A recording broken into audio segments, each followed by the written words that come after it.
Salut à tous et bienvenue dans ce podcast Hors-Jeu Capital numéro 104, 105, je ne sais même plus. On a dépassé la barre des 100, donc bienvenue à vous. On va évidemment débriefer le match d'hier face à Lens, victoire du PSG 2 buts à 1. Un but de Neymar et un autre de Marquinhos sur corner pour un but de Ganago pour Lens. Paris a été en tête de la Ligue 1 pendant 2 heures et quart, parce que je crois que les Lillois ont marqué à la 13e minute. Ouais. Et puis de toute façon, ils ont fini par gagner le match. Donc on va revenir sur tout ça. Je vous présente mes acolytes du jour. Tout d'abord, écoute, Cédric Lucas. Cédric Lucas, l'ancien aventurier de koh fervent supporter du PSG que vous connaissez, qui a déjà participé à plusieurs de nos podcasts. Première question, Cédric, est-ce que la stratégie des jaunes était la bonne? Non, pas du tout. Non, pas du tout. C'est catastrophique. C'est pas du tout la bonne stratégie. Parfois, c'est plus intéressant de débriefer un koh qu'un match du PSG, non? Ouais, ça dépend. Parce que franchement, cette année, si tu parles de catastrophe, on peut rejoindre un peu le match de City, enfin la deuxième période, mais sinon, ouais, ça dépend. Ouais. Bon, on va y revenir. Nicolas Puravo, l'ami des Marseillais et des Lyonnais, comment ça va? Des Lensois, des Lillois aussi, des Monégasques parfois. Enfin, on a Et mis des tout le monde. Dijonais? Ah non, les Dijonnais, ils m'aiment bien en fait, parce que je parle de tout le temps, donc ils sont contents. D'ailleurs, bonjour à tous les Dijonnais, bonjour à tout le monde. Il a grandi sa commu à chaque fois, à chaque match. C'est génial. Ah, c'est ça, c'est ça. Le piquant Nicolas Puravo. Et pour finir, l'intransigeant Yacine Castois Ahmed. Salut Yacine. Salut à tous. Je crois que cette phrase, elle va te coller jusqu'au bout, Yacine, hein. Ouais, c'est clair. Bon, est-ce que tu es plus calme aujourd'hui? Tu sais qu'on a eu beaucoup de commentaires sur YouTube, sur ce fameux Castois. Alors, il y a des gens qui ne sont pas contents, Yacine, je te le dis, je relais, dont un message de Christophe, un fidèle du podcast avec qui j'ai échangé sur YouTube, et qui me dit qu'il ne faut pas parler comme ça, Yacine. Voilà, je te relais voilà, il faut garder tes nerfs, Ouais. un peu de sang-froid. C'est vrai. J'ai du mal de temps en temps, mais en même temps, quand vous me chauffez, après, à un moment donné. Ah, ça va être de notre faute maintenant. Ah, c'est bien ça. Tu l'entends, Nico? Non, je rigole. Bien sûr, j'ai pas besoin de vous. Je crois bien, ouais. Juste avant de commencer, parce Je t'en que prie. on en a parlé dans le podcast précédent sur l'histoire de Gay. Alors, je reviens sur ce que j'ai dit par rapport à Gay, parce qu'en fait, il n'a pas du tout dit qu'il n'avait pas fait faute. Sur l'image, en fait, quand il fait le geste à Mahrez, on en avait parlé. Je pensais qu'il lui disait en gros, il n'y a rien. Et en fait, il lui dit c'est bon, j'ai fait faute. En gros, c'est bon, c'est pas la peine d'en rajouter. Et c'est quand même très différent de ce que j'ai dit moi. Donc, voilà, je m'excuse par rapport à ça. Ça n'enlève pas le fond du propos parce que le fond de mon propos, c'était pas sur Gay en fait. Parce que je l'avais dit, c'était pas Gay, c'était plus l'histoire de tous ces joueurs qui disent tout le temps il n'y a rien, il n'y a rien, il n'y a rien. Voilà, bref. En tout cas, je voulais revenir là-dessus parce que Gay n'a pas tenu les propos que moi, je lui ai fait tenir. Et voilà. Oui, parce qu'on avait là, en fait, ce que tu dis, c'est qu'effectivement, RMC a sorti le film du match, ce qu'ils font chaque semaine de Ligue des Champions. Et lors de l'expulsion de Gana Gueye, on a entendu lors de l'attroupement l'échange avec Mahrez avec Bakker, qui était très drôle d'ailleurs. Enfin, drôle. Je sais pas si c'est drôle, mais. Mais parce qu'en plus, juste pour ça, il y a deux versions. Il y en a une où c'est pas vraiment Mahrez qui dit ça. Il y en a une où c'est Mahrez. Donc, déjà, même ça, c'est un peu limite. Mais bon, en tout cas, pour finir sur Gay, voilà, on a vu l'altercation. Et en fait, il lui dit pas, j'ai pas fait faute. Il lui dit, c'est bon, il y a faute, c'est bon, voilà quoi. En gros, n'en rajoute pas, j'ai fait faute, j'assume, Voilà. c'est pas la peine d'en rajouter. Voilà, Ouais. c'est ça. Par contre, Mahrez qui demande à Bakker quittez-toi, c'est limite. Hein. Ça c'était carton jaune pour moi. Ce que je voulais dire tout à l'heure, je dis c'est marrant, mais en fait, non, parce que ça traduit d'un certain ego. Mais j'imaginais pas Riyad Mahrez. Après, bon, Ouais, mais juste, peu il y de a une autre vidéo. dans le match. Après, il y a une autre vidéo qui tourne où ils disent que c'est pas Mahrez, c'est Walker qui dit ça. Mais Walker, il parle français? Non, mais Bakker, il parle anglais. Hein. Ouais, mais dans le son, on reconnaît la. Ouais, mais en fait, il y en a qui disent que c'est Walker qui dit ça, donc bon, il y a plusieurs versions. Après, je défends personne, hein, moi je m'en fous, ça c'est des trucs, franchement, qui arrivent 1000 fois par match. Rappelez-vous Zlatan avec Paul Bass, quand il l'avait pris, il lui avait retourné. Et, en gros, c'est quoi ton nom à toi? Enfin, c'est des trucs qui arrivent. Ouais, mais sauf que quand c'est Zlatan ou Neymar, ça fait une polémique de ouf et tout. Là, rien. Oh, ça fait quand même. Mahrez, il prend quand même. Ouais. Vite fait. Non, Hein. il prend sur les réseaux. Neymar, il fait ça, tu l'as dans. Mais ça, oui. Après, ça. Bon, messieurs, on va rentrer dans le vif du sujet. Merci pour cette mise au point, Yacine. Merci beaucoup. Non, mais c'est important parce que s'il ne l'a Bien pas dit. sûr. Évidemment, tu as raison de le souligner. Et on va rentrer dans le vif du sujet avec le match contre le RC Lens hier au parc à 17h. Victoire 2-1 du Paris Saint-Germain. Je fais un petit tour de table d'abord pour votre impression globale sur le match. Nicolas, je commence par toi. Est-ce qu'on n'a pas l'impression d'avoir encore vu un énième match du PSG cette saison en Ligue 1, un petit PSG au petit trot, malgré l'importance du résultat? Oui, alors moi je vais être très clair, ce match-là, il m'a fait chier du début à la fin. J'ai dormi, je me suis énervé, j'ai crié sur tous les joueurs. Voilà, il reste 4 matchs. Moi, j'espérais encore une fois un minimum d'intensité, surtout qu'avec, je vais pas compter, mais je crois que tu as 6 ou 7 nouveaux joueurs sur la pelouse par rapport au match de Ligue des Champions. Est-ce que tu veux que je donne Et la composition rapidement avant que je te si laisse, tu veux. finir? Donc, en défense, avec le gardien Keylor Navas, on avait la paire charnière centrale, la paire Marquinhos-Kimpembe. À droite, Dagba. À gauche, le retour d'Abdou Diallo. Avec un milieu toujours à deux. C'était Gay Danilo. Et ensuite, devant Neymar. Et puis, sur les côtés, Draxler, Sarabia à droite. Et Mauro Icardi en pointe. Et je te laisse la parole, Nico.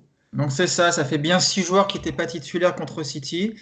Et tu rentres dans ce match comme d'habitude, en trottinant, sans aucune intensité, aucune course sans ballon, pas de possibilité pour la personne qui a la balle dans les pieds de trouver des partenaires, sauf le mec à 3 mètres de toi qui a arrêté. Enfin voilà, j'ai trouvé ce match encore une fois très faible.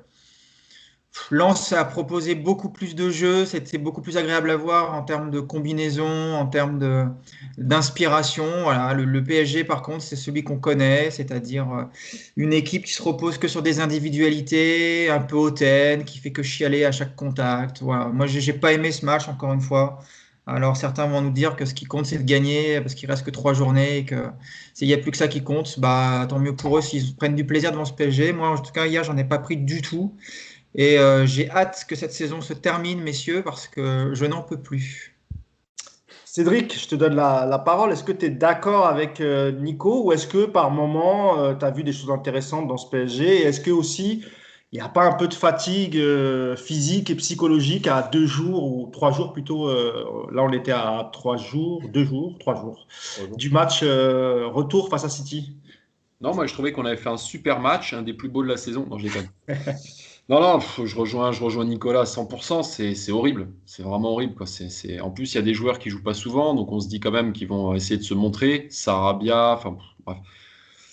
Voilà, c'est compliqué, c'est par intermittence. De temps en temps, on a des éclairs de génie. On voit Draxler qui a du ballon, mais c'est toujours pareil, c'est pas un dur au mal. Heureusement, on a Marquinhos qui est toujours présent. Enfin voilà, c'est sur courant alternatif. On a toujours aussi Neymar qui d'un coup se retrouve au milieu de 3 joueurs et peut faire une passe. Bon, bah, il va essayer de faire un gris-gris habituel. Voilà, du PSG comme on n'aime pas qu'on n'aime pas en voir, quoi. Comme dit Nicolas, c'est chiant et on a hâte que la saison se termine. Yacine, l'exigeant Yacine Omned. Moi, je te demande quand même ton avis, même si je connais la réponse, mais il y a une autre question derrière. Est-ce que euh, on peut en vouloir à ce PSG dans le contenu? Alors, tout à l'heure, tu l'as dit, tu as parlé de l'importance des 3 points, mais est-ce que parfois, il faut aussi savoir faire le dos rond et accepter de gagner sans la manière, Yacine? Parce qu'on est en fin de saison, parce que peut-être que les joueurs sont fatigués, qu'il y a la peur de la blessure aussi. Il ne faut pas l'oublier. Pour ceux, en tout cas, pour les titulaires de mardi, je pense à Neymar. Est-ce qu'on peut parfois, de temps en temps, pardonner à cette équipe et accepter qu'elle joue comme ça ou non? Il faut vraiment tout donner. Il ne reste pas beaucoup de matchs et ensuite, il y aura les vacances pour se reposer, Yacine. Mais en fait, c'est bizarre parce que en fait, oui, il restait 4 journées, donc j'ai envie de dire, vu le nombre de mauvais matchs qu'il y a eu cette année, ou de matchs inintéressants, je ne vais pas demander à 3 journées de la fin d'avoir du spectacle. De toute façon, il n'y en aura pas. Il faut se faire une raison. Euh, Maintenant, le truc, c'est moi, ce qui me dérange vraiment, c'est de me dire, alors l'histoire de la fatigue, bon, encore une fois, je veux bien, sauf qu'il y a 6 joueurs qui n'ont pas joué le match d'avant, donc il y a 6 joueurs au moins qui n'ont pas joué depuis une semaine. c'est eux qui doivent impulser justement quand tu fais cette rotation-là entre 2 matchs de Coupe d'Europe. C'est que les joueurs frais doivent impulser un rythme, de la fraîcheur, apporter une envie, etc. Ce qu'ils n'apportent pas. Et puis la troisième chose, c'est que finalement, ce qui dérange le plus, c'est de voir cette attitude-là alors que tu n'as pas 10 points d'avance en championnat. Si tu avais 10 points d'avance, j'ai envie de te dire, on trouverait des circonstances en disant « Ah, il pense à City, il pense à truc. » Il pense à City, sûrement, il n'y a pas de problème. Mais malgré tout, tu es en train de courir derrière Lille. Donc, au moins, tu mets ce qu'il faut pour gagner le match, ou en tout cas te mettre à l'abri plus tôt. Voilà, moi, c'est ça qui me dérange plus. Et le problème du jeu, il n'y en aura pas cette année, mais au moins des attitudes, des joueurs qui courent, des joueurs qui ont envie du ballon, des joueurs qui ne se cachent pas. Voilà, on ne voit pas tout ça. Donc, ouais, oui, maintenant, on prend. Voilà, c'est la fameuse phrase, l'important, c'est les 3 points. Alors, on va aller jusqu'au bout comme ça. Et puis, on verra bien si... en tout cas, le titre devrait se jouer comme on en a parlé la semaine dernière. Il se devrait bien jouer lors de Lens-Lille. Parce que derrière Lens-Lille, je ne vois pas Lille perdre des points. Donc, la semaine prochaine, tu auras peut-être ton destin en main définitivement. En tout cas, voilà, il y a un problème de motivation. Voilà, ça, c'est un vrai problème. Pour le reste, on fera avec. L'important, c'est les 3 points. Et puis voilà. Nico, c'était la 4e victoire consécutive en Ligue 1. C'est un record cette année pour le PSG. On va rentrer un peu dans le vif du sujet. J'ai donné la compo tout à l'heure. Est-ce que pour toi, la compo, malgré tout, était bonne de la part de Pochettino? Il a fait beaucoup tourner, on l'a dit. Mais il y a 2 joueurs qu'on voit de moins en moins, qui auraient pu effectivement rentrer hier. C'est Rafinha et Moise Kean, qui sont rentrés d'ailleurs à la 89e, 90e. 91e. Voilà, je trouvais ce changement complètement lunaire. Est-ce que malgré tout, pour toi, il y avait des choses à faire ou la compo de départ, elle était assez logique finalement? Bah, tu peux pas changer. Enfin, City, je crois qu'ils ont fait 9 changements par rapport au match de Ligue des Champions. Mais ouais. Moi, je crois même que c'est 9. Mais bon, enfin, c'est pas Non, très c'est pas très important, mais oui. Si à partir déjà quand tu renouvelles à 50% ton équipe, je pense que c'est bien. Et comme le dit Yacine, c'est censé effectivement te donner une fraîcheur physique et mentale. Sauf que c'est pas le cas. Donc ça, c'est problématique. Je ne sais pas pourquoi, parce que moi, la fatigue, je veux bien l'entendre. On en a parlé souvent de l'absence de prépa, mais il y a un moment où quand tu es à 4 journées de la fin, c'est dans la tête que ça se joue, ce genre de match, et tu es capable de te dépouiller, ne serait-ce qu'au moins en première mi-temps, enfin, entamer le match à un gros quart d'heure, enfin, tu vois, ce genre d'attitude qui va montrer aux Lensois que tu n'es pas là pour rigoler. Après, sur le choix des joueurs, oui, je suis comme vous. Je ne comprends pas pourquoi Rafinha joue aussi peu parce que je trouve qu'il apporte vraiment un plus dans le milieu parisien en termes d'envie, de rythme de match. Surtout, voilà, je trouve que c'est un joueur qui impulse un rythme assez intéressant dans une rencontre, qui trottine pas trop. Et ça, moi, j'aime bien. Après, pareil sur Keane, je comprends pas trop pourquoi on se prive d'un mec comme ça qui a faim de ballon, qui n'est pas avare en effort. Alors peut-être qu'il est moins bien physiquement et qu'il a du mal à récupérer du Covid. Je ne suis pas aux entraînements pour savoir.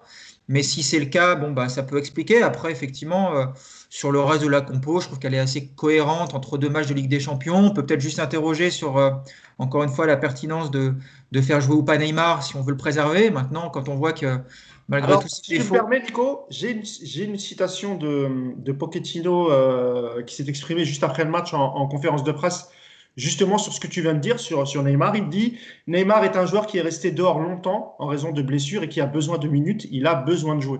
Il l'avait déjà répété, il l'avait déjà dit, je crois que c'était concernant aussi Mbappé, pas pour les mêmes raisons.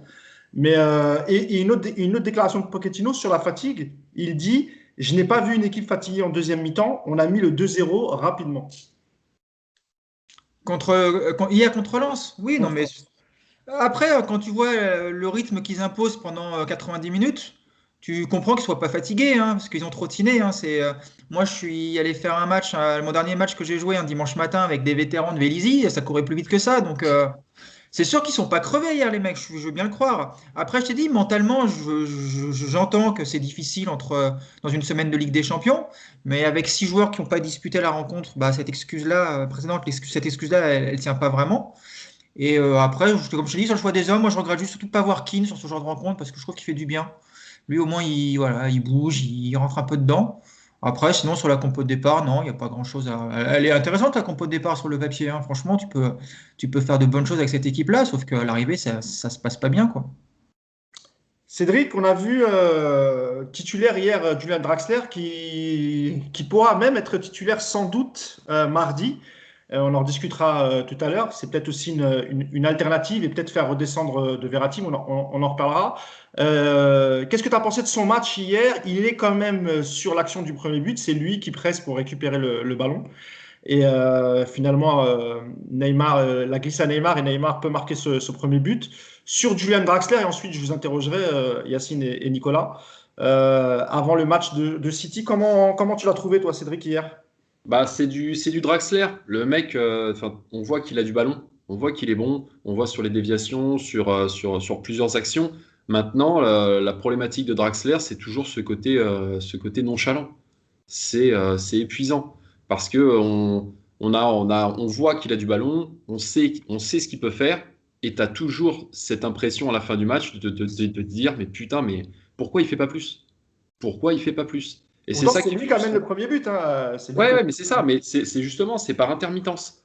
Voilà, on le voit hein, quand il y a un repli défensif, bon, il va se battre 2 minutes, mais ça va pas être non plus tout feu tout flamme. Voilà, c'est toujours la même impression avec lui. Quand on voit le match d'un Di Maria, par exemple, contre City, enfin sur les derniers matchs qu'il a fait, où il se bat, où il revient, c'est pas forcément la même chose. Mais voilà, mais il peut créer des décalages. C'est l'avantage de Draxler, c'est qu'il a un pied exceptionnel. Mais c'est frustrant. Voilà, j'ai toujours cette sensation de frustration avec Draxler, tout le temps. Et je suis dégoûté aussi pour Dagba qui s'est blessé rapidement. Ouais, on en reparlera tout à l'heure. Yacine, un mot sur Julian Draxler, comme je le disais. Il postule potentiellement pour une place de titulaire mardi. Avant le match de City, comment tu as trouvé son match?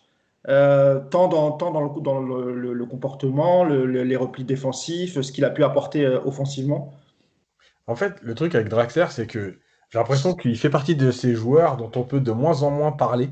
Parce qu'en fait, il y a ceux qui l'aiment bien et ceux qui le détestent. Et en fait, il n'y a plus aucune objectivité autour de lui.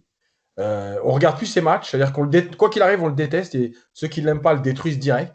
Au bout de 3 minutes de jeu, tu vois des trucs sur les réseaux sociaux, Draxler, c'est plus possible et tout. Sarabia, par contre, il passe au travers des gouttes tout le temps. Sarabia, il n'y a aucun message sur lui. Ça fait juste un an qu'il est horrible. Mais Mais tu peux enchaîner sur Sarabia si tu veux. voilà, et en fait, je ne comprends pas ça. Mais moi, je trouve qu'il y a Draxler, honnêtement, c'est peut-être un de ceux qui court le plus. C'est ouf à dire, mais c'est quand même malgré tout un de ceux qui court le plus. Évidemment que Draxler, c'est pas le joueur qui va venir défendre, faire des grandes courses, etc. Maintenant, il l'a fait de temps en temps. Voilà, il l'a fait plus que certains, en tout cas.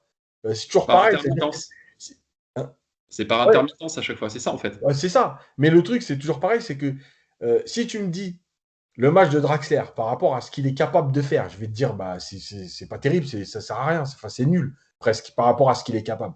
Maintenant, si tu me dis le match de Draxler dans ce contexte-là, et en comparant à ceux qui étaient sur le terrain à ce moment-là, bah, je suis désolé, il fait partie des meilleurs joueurs du match. Donc Ça, c'est on est ça qui est d'accord. ouf. Maintenant, oui, il est capable de passes qui font mal, il est capable de certaines choses comme la déviation sur Icardi, par exemple. Voilà, c'est un genre de ballon. Après, de toute façon, ça sera comme un paquet de joueurs qui sont passés par le PSG.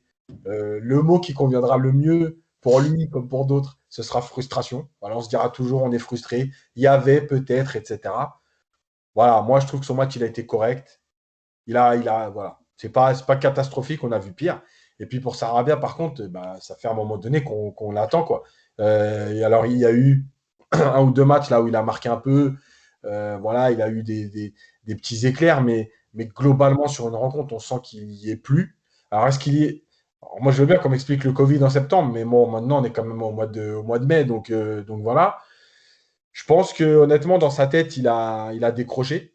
Voilà, je pense que la première année, quand il a beaucoup joué, au début, avec les blessés, avec les suspendus, avec les trucs, il avait du temps de jeu. Je pense qu'il a pris confiance. Et à un moment donné, il a reculé, reculé, et on n'a plus compté sur lui.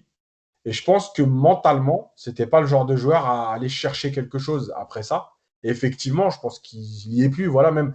Alors, on en parlait entre nous dans le groupe et tout, WhatsApp. Même dans les efforts défensifs, moi, j'ai vu Sarabia travailler 10 fois plus que ce qu'il a fait hier. Il fait même plus les replacements, il fait plus les courses. Devant le but, il est plus. aussi efficace. À un moment D'ailleurs, la donné, frappe, sa frappe est vraiment sans conviction c'est ce sur que le j'allais dire. match de Neymar. J'avais dit dans le groupe pour rigoler, c'était une frappe de U7. Mais voilà, je trouve que ça symbolise un peu ce qu'il est devenu. Et c'est dommage parce que c'est un joueur qui pouvait être vraiment le fameux joker, apporter un plus en rentrant, en remplaçant un joueur. Et on a l'impression qu'aujourd'hui, Draxler est carrément passé devant. Tu vois, par exemple, quand on parlait de Draxler tout à l'heure, Draxler, il est presque passé devant aujourd'hui. Donc voilà, c'est dommage, quoi. Nicolas, ton avis sur ces deux joueurs? Sur leur Euh, prestation et ce qu'ils apportent ou pas non, au mais effectif? Sarabia, c'est un cas intéressant, mais moi, je suis pas sûr que ce soit que mental. D'abord, il joue pas beaucoup, donc il est en manque de rythme à chaque fois qu'on fait appel à lui, ça c'est une évidence. Quand tu fais des bouts de match comme ça, quand tu fais 1 ou 2 matchs par mois, bah forcément, à chaque fois qu'on te met sur le terrain, c'est compliqué. Et puis surtout, je crois que c'est un joueur qui s'exprime dans un collectif, Sarabia, et il correspond plus au PSG actuel parce qu'il manque de vitesse, il manque de puissance pour faire des différences seul. Donc de ce côté-là, on peut pas trop s'attendre à des miracles de sa part.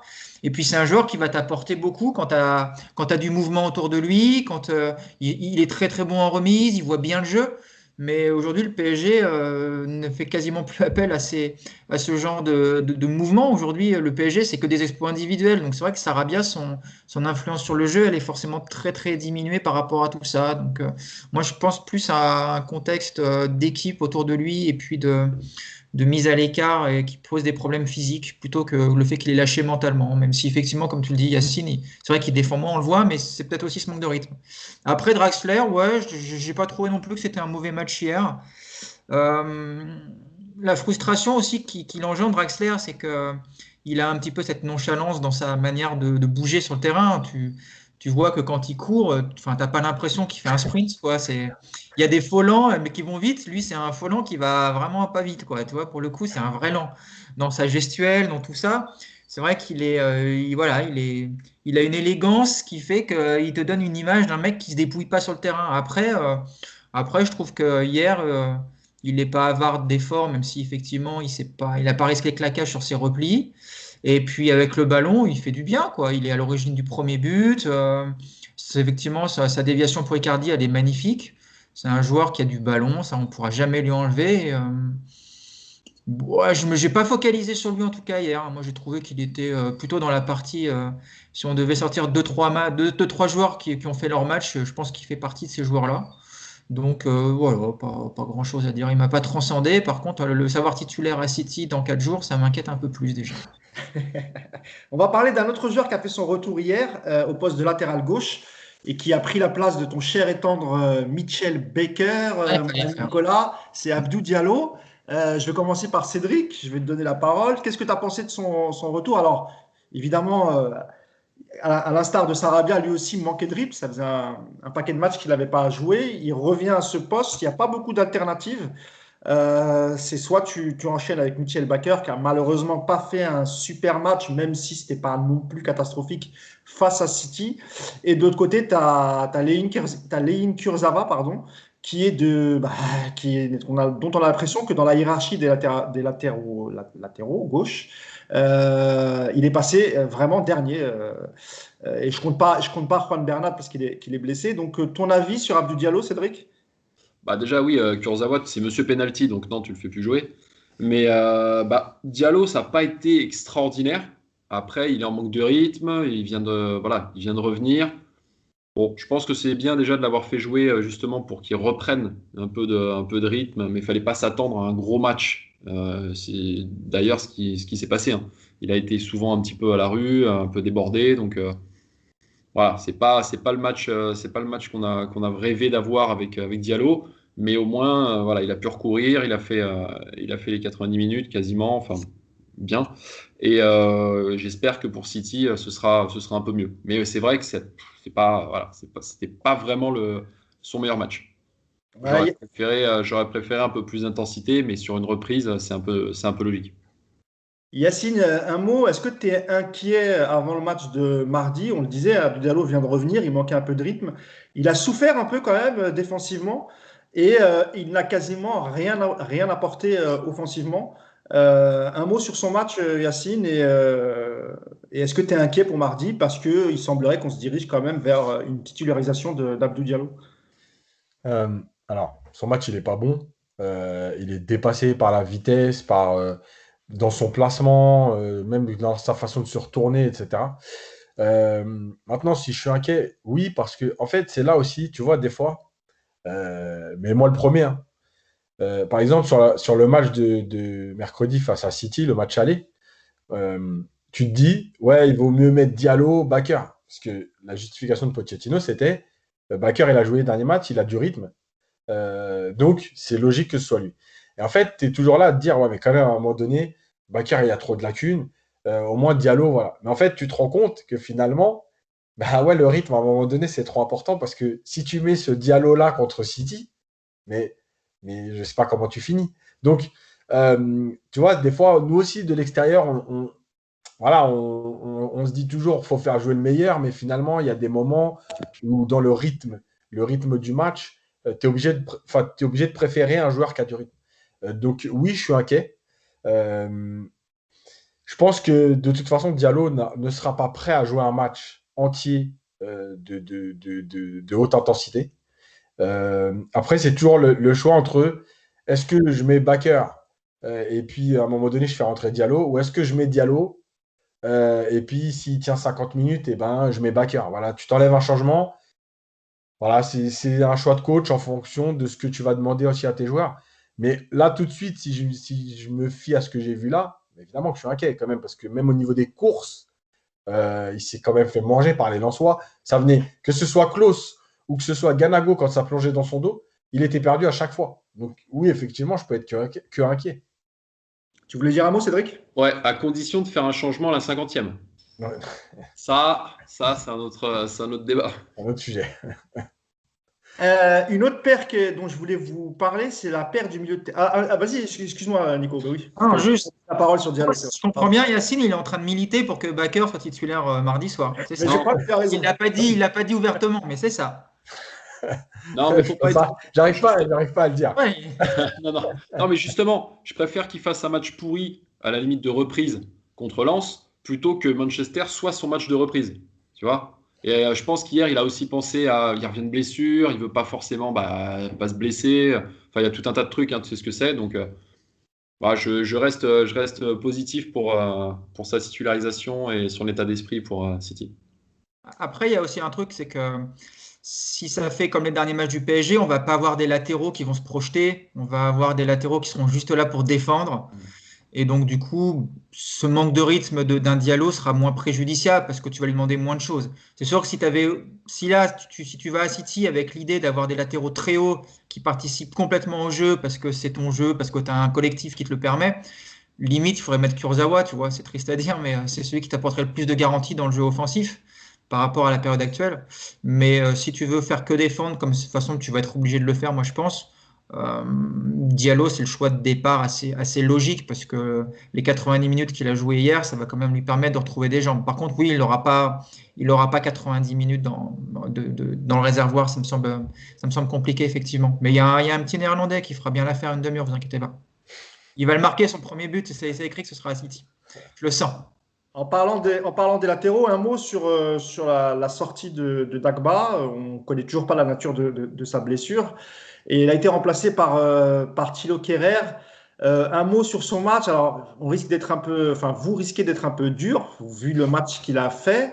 On a vraiment l'impression que, en tout cas pour le PSG, c'est terminé, Thilo Kehrer. Ça devient de plus en plus compliqué.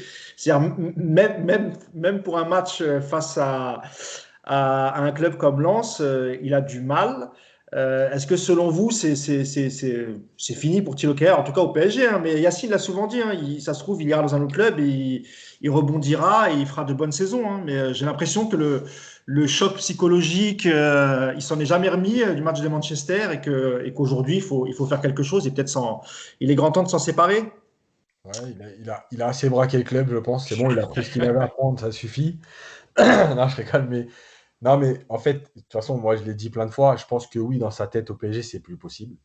Quand vous voyez, par exemple, le match de Rudiger avec Alors, les juste, matchs. Yacine, je te coupe 2 secondes, je te redonne la parole. Est-ce que le pire poste pour lui au PSG, c'est latéral droit? Parce que tu as l'impression quand même que en défense centrale, ce qui est son poste naturel, hein, ça va quand même un peu mieux que lorsqu'il joue latéral droit. Bah, en fait, le dernier match qu'il a fait dans l'axe, je crois que c'est son meilleur match depuis 1 an et demi. Ah oui. Donc, oui, on peut dire ça comme ça. Maintenant, je pense que de toute façon, quand vous voyez par exemple le match de Rudiger avec Chelsea, Rudiger qui était critiqué, vous vous rendez Les compte supporters du PSG ne le voulaient pas, parce qu'on se Ouais, ouais. rappelle que, Moi, le premier. on se rappelle que Thomas Tuchel, grand fan de Rudiger, voulait absolument le faire venir contre l'avis de Leonardo. Voilà. Voilà, et en fait, le truc, c'est que vous vous rendez compte que dans les prestations et dans la carrière d'un joueur, il y a tellement de paramètres. Il y a le club, il y a le coach, la confiance qu'on vous donne, la période aussi du club, c'est-à-dire qu'il y a des joueurs qui sont bien quand tout va bien et des joueurs sur lesquels vous ne pouvez pas compter quand ça va un peu moins bien parce que mentalement, ce n'est pas des joueurs fiables. Kerrer, il s'est écroulé contre Manchester. Depuis, il ne s'est jamais relevé. Et franchement, hier, il y a eu un moment donné où on l'a vu en gros plan. Franchement, c'est pas très bien ce que je vais dire, parce que ça fait un peu. Mais il ne faut pas prendre comme. C'est pas de l'arrogance, hein, mais il m'a fait de la peine. Je te jure, à un moment donné, Non, mais j'ai je vu comprends ce que tu veux dire. Non, non, mais je et, comprends. et je me disais, ça me fait de la peine parce que, mine de rien, le mec, il a rien demandé, quoi. On l'a mis là, il s'est écroulé. Depuis, il n'arrive pas à s'en sortir. Et en fait, c'est là aussi que le club doit l'aider en disant oui, il faut te transférer. Et à un moment donné, il faut juste être lucide sur ce qu'est une carrière de footballeur. Faut trouver un club. Oui, bon, après, évidemment. Mais je pense que Kerrer en Allemagne, si tu veux le prêter 1 an ou 6 mois, il y avait quand même moyen de faire quelque chose. Voilà, il fallait à un moment donné lui dire, vas-y, tu sais quoi, en gros, va t'aérer la tête ailleurs, parce qu'ici, c'est plus possible. Et même le centre qui amène le corner sur le but, parce que ça m'a fait rigoler, son centre, il est horrible. Et le mec, le défenseur lensois, on ne sait pas pourquoi il se jette alors qu'il n'y a pas un Parisien à 10 mètres. Et du coup, tu arrives à avoir le but sur ce corner-là alors qu'il n'y a rien. Bref, et effectivement, sur son poste, oui, je pense que en équipe d'Allemagne, il a joué couloir, mais dans une défense à 5. C'est-à-dire qu'il était doublement protégé, quoi. Voilà, est-ce que je sais même plus où il faut le mettre en fait. Pour moi, il faut juste qu'il parte et qu'il aille retrouver goût au football ailleurs, quoi. Nicolas, au niveau mental, qu'est-ce qu'on peut faire ou dire à un joueur comme ça, qui est au fond du trou, qui n'y arrive plus depuis 1 an et demi? Est-ce que c'est aussi la responsabilité du coach? Est-ce qu'il aurait fallu lui mettre un préparateur mental? Parce qu'on a l'impression que, je dis pas qu'on l'a abandonné, hein, j'en suis même sûr qu'on l'a pas Vu le nombre de abandonné matchs, franchement, au ils sein l'ont du pas PSG, abandonné. mais est-ce qu'il aurait fallu je sais pas, une chose supplémentaire, un préparateur mental pour essayer de voir ce qui ne va pas, ou peut-être que lui est beaucoup trop fragile et la cassure est trop profonde pour qu'il revienne, en tout cas avec le Paris Saint-Germain, à un niveau correct. Juste, vu le nombre de matchs qu'il a joué, ils l'ont Ouais. pas abandonné, hein. Et Ouais, c'est ce que je dis, c'est ce que je Ah dis. ouais. C'est pour ça que ouais, ouais. tout de suite, j'ai Au-delà. dit, je suis sûr évidemment qu'il n'a pas été abandonné ni par le staff, ni par ses coéquipiers, mais tu as l'impression peut-être qu'il fallait l'aider un peu plus, Nico. À l'aider, ouais, enfin bon, c'était il y a 2 ans son erreur contre Manchester, donc s'il n'arrive pas à tourner la page 2 ans après, il va peut-être falloir qu'il envisage la reconversion rapidement, le petit Et là, Kerrer. alors du coup, je parle plus de Tourelle parce que c'est lui qui a voulu la venue c'est lui qui l'a fait venir en 2018. Est-ce qu'il n'y a pas, je sais pas, Mais en fait, on met toujours ça sur le plan, il a lâché dans la tête, il est traumatisé par le match contre Manchester, mais peut-être juste en fait, il est mauvais comme joueur, quoi. Peut-être qu'il est surcoté de à la fin. Alors, on nous parle toujours de son prix, mais on va mettre ça de côté parce qu'on connaît les délires du mercato du PSG de temps en temps, donc on va pas parler des 37 millions parce que c'est encore, enfin moi, vous savez, je commence à avoir un truc dans la gorge là quand je parle de ça, donc on va pas en parler. Mais voilà, juste il est mauvais. Il y a un moment, il faut arrêter de se dire que c'est mental, qu'il est traumatisé, il lui faut un prépa mental. Non, juste, il est mauvais. Il a un QI foot qui est vraiment très faible. Hier, la passe qu'il fait dans l'axe pour Danilo, qui est. Mais à quel moment tu as appris au foot que tu faisais une passe comme ça vers un milieu axial devant ta surface avec ton milieu qui en plus ne regarde même pas le ballon? Enfin, mais c'est un sketch de voir ce genre d'action. Donc moi, je te dis qu'effectivement, dans le couloir droit, c'est pas son poste. On ne sait jamais. Vous savez, on disait tout le temps quand il arrivait, ah, il est intéressant parce qu'il est polyvalent. Ah, il peut jouer milieu, il peut jouer dans l'axe, il peut jouer à droite. Ah ouais, il peut jouer partout. Il peut ne pas jouer. Il est nul aux 3 postes. S'il s'était au moins fixé à une position, peut-être qu'il serait devenu moyen. Sauf que là, non, il est nul à droite. Au milieu, on l'a jamais vu et j'ai envie de dire tant mieux. Et dans l'axe, tu peux pas le faire jouer dans l'axe. Dans les gros matchs, ce mec-là, il a aucune garantie. Donc moi, je crois juste qu'il n'a pas le niveau pour jouer dans un club comme le PSG. Je pense qu'il n'a même pas le niveau pour jouer dans un bon club qui va jouer la 2e ou la 4e place dans un grand championnat. C'est un joueur qui sera peut-être au mieux moyen et qui va faire une carrière moyenne parce que ça va correspondre à ses qualités. Et s'il y a un mot à dire sur lui au PSG, c'est adieu. Voilà, adieu. Faut qu'il parte. Faut qu'il parte loin, puis il faut pas qu'on le prête parce que si on le prête, il peut revenir. Donc non, il faut le vendre. Voilà. Moi, on cherche un mec, nous, avec mon five, là, il nous manque un mec. Au pire, on le prend. Si vous nous faites une petite cotisation, on va faire une petite cagnotte litchi pour effectivement trouver une compensation. Mais il faut plus qu'il revienne. Ce mec-là, c'est un danger sur un terrain. Et tu peux plus le faire jouer au PSG. Et c'est pas mental. Moi, je vous dis, c'est juste qu'il n'est pas au niveau. C'est un mauvais. Voilà. T'es dur, Nico. Tu il y a un moment. Hashtag tous avec Thilo. Non, mais en plus, vous tombez tous sur un mec comme Baker qui est pareil. Ah ouais, ça, je l'attendais, ça. Non, mais je ne vais même pas défendre Baker. Mais tu vois, Baker, tu peux dire, le gars, il n'avait jamais joué en pro en arrivant. Bon, il a quelques caps avec les espoirs, il est jeune, peut-être qu'il va progresser malgré toutes ses lacunes. Tu peux avoir un espoir, mais tout le monde le dézingue.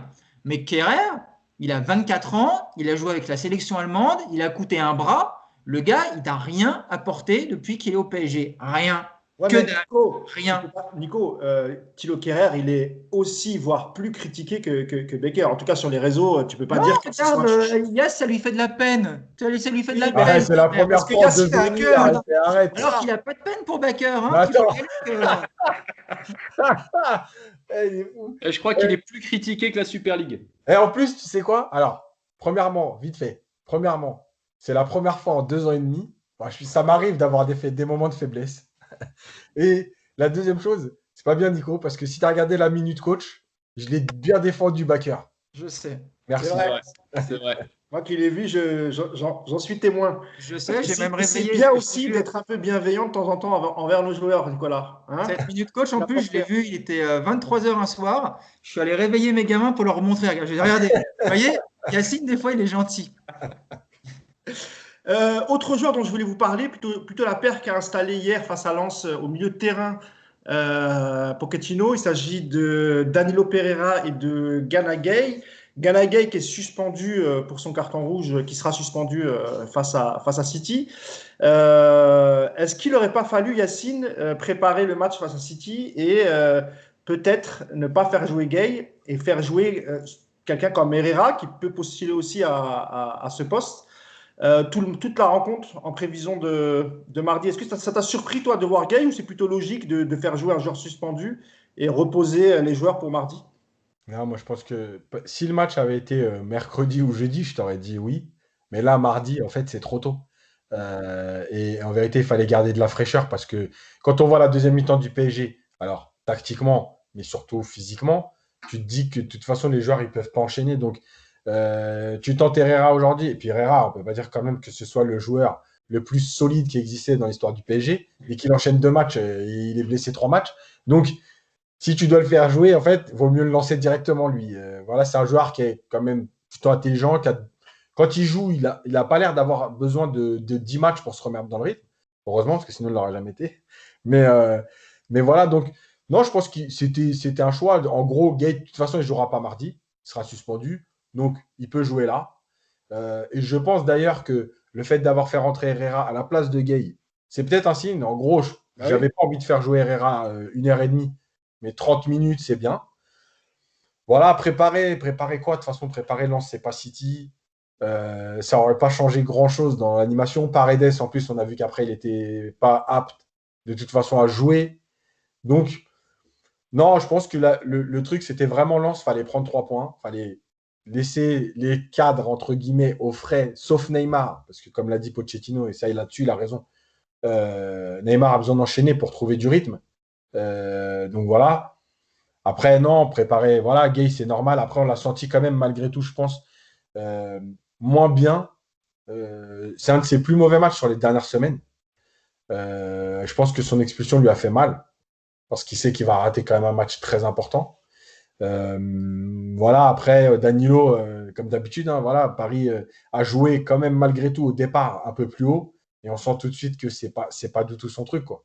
Voilà, on le voit pas, on a du mal à le trouver. Donc voilà, après il y avait pas non plus 50 solutions, hein. Il restait Herrera et Verratti. Verratti avait joué 90 minutes, tu pouvais pas le mettre là. Donc voilà. Un mot, Nico, sur le match de la doublette Danilo-Gay hier face à Lens. Bon, Gay, je pense qu'on en a parlé, plutôt Danilo, parce que Danilo peut aussi postuler mardi à un poste de titulaire, sait-on jamais. Qu'est-ce que tu en as pensé, toi, Nicolas, de Danilo Pereira, dont on a l'impression qu'il alterne le bon, le moins bon. Il y a un problème de régularité, ces joueurs, qui n'est pas mauvais, loin de là, qui a rendu beaucoup de services au club, que ce soit en défense centrale ou au milieu de terrain, et même parfois au milieu de terrain, a fait des très bons matchs. Mais c'est vrai que ça manque un peu de régularité, j'ai l'impression, Nico. Ouais, hier, il fait pas non plus un mauvais match. Je trouve qu'il est dans son rôle. Il fait même du bien sur quelques centres. Dans le combat, il est là. Après, je crois que c'était de toute façon. Non, j'ai pas été trop dérangé par ce milieu qui a fait à peu près ce qu'on attendait de lui. C'est vrai qu'en créativité, c'était un peu plus limité que quand tu as un Paredes Verratti, c'est certain, mais je n'ai pas l'impression que le milieu hier ait raté son match. Après, comme le dit Yacine, il fallait surtout préparer la rencontre de mardi soir. Et les indications que ça donne, c'est que premièrement, bah, Paredes sera titulaire mardi soir. Après, reste à voir si à ses côtés, il choisit de mettre Herrera, qui est pour moi l'autre option envisageable, ou s'il refait descendre Verratti. Ça va être la seule interrogation. Et moi, je pense vraiment, et d'ailleurs, c'est pour ça qu'il n'y a pas spécialement besoin de faire travailler cette doublette avant, parce qu'elle a déjà des automatismes. Je pense vraiment qu'on va voir à City, on va avoir un milieu avec Verratti et Paredes associés. Moi, je crois vraiment à je crois dans le sens que c'est ce qu'il va faire, hein. Je ne dis pas que je crois que c'est la meilleure solution pour se qualifier, mais je pense que c'est ce qu'il vraiment va faire avec un Neymar 10 et puis un Keane ou un Draxler qui intègre le quatuor offensif. Voilà. Moi, je crois vraiment que c'est ce qui va se passer. Maintenant, voilà. Voilà, sur Danilo, tu as tout dit. Un mot Cédric, pardon, sur Danilo. Ouais, bah c'est irrégularité. Après, sur son match d'hier, non, il a fait un match correct. Bah, c'est pas un match foufou, mais voilà, il a fait le taf, hein. Après, Danilo, c'est pareil, on l'a trimballé un peu en défense centrale quand il est arrivé. Après, au milieu de terrain, parce que Tourelle a dit non, non, il est défenseur central. Bon, voilà. Donc le temps d'adaptation, c'est vrai que je pense qu'il a été décalé aussi.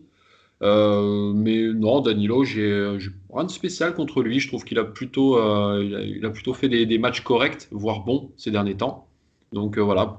Il jouera pas de toute façon contre City où il rentrera, mais ce sera Paredes et il fera redescendre Verratti, ce qui est une très bonne chose pour moi en tout cas. Et à mon sens, je ferai jouer Neymar en 10 avec Di Maria et Mbappé sur les côtés. Et en fait, je mettrais Mbappé à l'inverse, pas du côté Walker, mais de l'autre côté. On va y revenir, Cédric, dans la deuxième Ouais, ouais, partie. ouais. Bon, enfin voilà. En tout C'est cas, sûr. la paire de milieu, pour la paire de milieu, ils ont fait le taf. Voilà. On a vu que ouais, Gaël peut-être un peu fatigué ou un peu impacté par ce qui s'est passé à City, mais bon, dans l'ensemble, c'était correct, quoi, moyen, on va dire.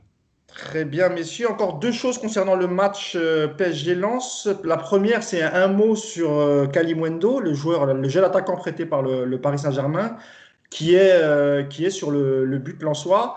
Yacine, qu'est-ce que tu as pensé, toi, de son match? Et est-ce que, toi, tu souhaites son retour au PSG la saison prochaine, au vu de sa saison? Et est-ce qu'il pourra apporter dans la rotation si jamais Moïse Kean ne restait pas? Est-ce que ça peut être aussi une autre alternative? Qu'est-ce que tu penses de ce joueur et de son avenir, Yass? Mais déjà, il fait une bonne saison globale. Ensuite, hier, il a été intéressant dans ses déplacements. Il a posé des problèmes. On sent que c'est un joueur qui pèse. Maintenant, son retour, je ne sais pas. La marche entre Lens et le PSG, elle est tellement grande que c'est compliqué. Peut-être qu'une autre saison encore en Ligue 1, dans un club comme ça, où il a du temps de jeu, où il accumule des matchs et il sera arrivé à la fin des deux saisons à une trentaine de matchs, c'est très bien aussi. Peut-être 40 matchs, c'est très bien aussi. Ça dépend aussi des moyens financiers du PSG. Ça dépend aussi de qui ils vont recruter. Évidemment que si tu perds Keane, etc., et que tu n'as plus d'attaquants remplaçants, bah oui, faut le prendre. Il vient de chez toi et c'est un bon joueur. Il a joué en Ligue 1. Voilà. Il ne faudra pas être trop exigeant avec lui au départ, mais en tout cas, voilà. Par contre, ça me permet aussi de souligner une chose, parce que tous les clubs ne le font pas. D'ailleurs, tous les clubs font presque l'inverse. Le PSG a prêté Kalimundo, mais le PSG n'a pas demandé à ce qu'il ne joue pas contre lui. Et je trouve que c'est à souligner, parce que moi, ça me fait toujours rigoler ça. En gros, on veut pas de toi, on va te prêter, mais surtout, on veut pas que tu joues contre nous. À un moment donné, il faut savoir, quoi. Ou vous me prêtez ou vous me prêtez pas, mais si c'est... Enfin, Moi, j'ai l'impression que c'est plus rare. C'était peut-être plus le cas avant, c'est peut-être plus non, rare. je crois pas, non. Il y a beaucoup de joueurs prêtés qui font pas le match contre leur club, justement. Bref, en tout cas, je pense qu'il faut le souligner parce que je trouve que c'est classe de la part du PSG. En gros, bah, le joueur, il est prêté pour la saison. Bah, s'il doit jouer contre nous, il joue contre nous, et puis c'est tout, quoi. Après, c'est à toi de faire en sorte que ce soit pas lui qui te tue, mais en tout cas, voilà, je pense que c'est à souligner. Voilà. Ok. Nico, un mot sur Kalimundo, sur son match, est-ce que toi, tu as envie qu'il revienne, qu'il rentre dans la rotation, ou tu es plutôt comme Yacine, privilégié peut-être encore un autre prêt qui prenne un peu plus d'épaisseur en Ligue 1? Il n'y a pas une option d'achat. Ils ont une option d'achat à Lens, Ouais. hein. Ouais, mais je crois pas qu'elle soit obligatoire, hein. Non, mais je suis pas, enfin, c'est pas sûr qu'ils reviennent déjà, hein. Ouais. C'est pas sûr. Après, il faut que Lens mette le prix. En cette année difficile économiquement, je sais pas, parce que Paris, je pense qu'on voudra au minimum 10 millions. Je suis pas sûr qu'un club comme Lens peut mettre 10 millions sur Kalimundo. Après, ça reste une bonne affaire à 10 millions, hein. Mais En est-ce tout qu'ils ont le cas, niveau de le faire? on a vu la différence, en tout cas, entre. Il avait joué avec le PSG le match, la première journée contre Lens. Et c'est vrai il a fait une belle saison. Franchement, il a progressé dans tous les domaines. C'est un joueur intéressant. Après, est-ce qu'il est au niveau pour intégrer le PSG l'an prochain dans une rotation? Je suis pas convaincu. Est-ce que c'est un joueur que le PSG doit garder dans son effectif si jamais il explose? Oui, j'ai envie de dire. Sauf, on connaît un petit peu la politique des jeunes du PSG et en ce moment, encore plus en ce moment même avec le Covid. Je pense que s'il y a une bonne proposition, le PSG ne le conservera pas. J'ai du mal à juger parce que j'ai dû voir 2 ou 3 matchs de lui à tout casser cette année. En tout cas, à chaque fois que je l'ai vu, il est intéressant. En tout cas, hier, je pense qu'il a couru plus que les 3 quarts de l'effectif du PSG. Donc, rien que pour ça, déjà, on peut louer sa prestation. Cédric, un mot sur Kalimundo? Ouais, moi j'aime bien ce joueur. Après, pour l'année prochaine, je pense que ce sera un peu juste. Et je suis de l'avis de Yacine et de Nicolas. On devrait le prêter encore une saison pour qu'il s'aguerrisse. Mais je le trouve très intéressant. Ouais, très combatif. Il a fait une belle saison avec Lens. Donc ça vaut le coup de leur prêter une saison de plus en Ligue 1 ou après en Serie A, enfin peu importe, mais dans un championnat. Ouais, je pense qu'il peut être intéressant à l'avenir.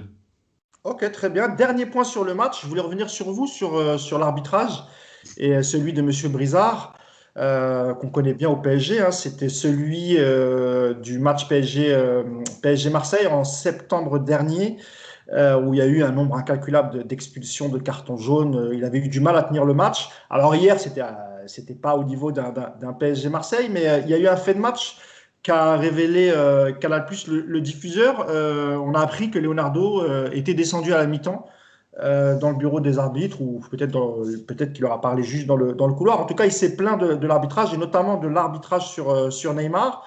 Et en seconde mi-temps, on a l'impression que ça a agacé un peu M. Brizard et qu'il a distribué facilement les cartons. Alors, je crois que j'ai le nombre de cartons jaunes qu'a pris le PSG.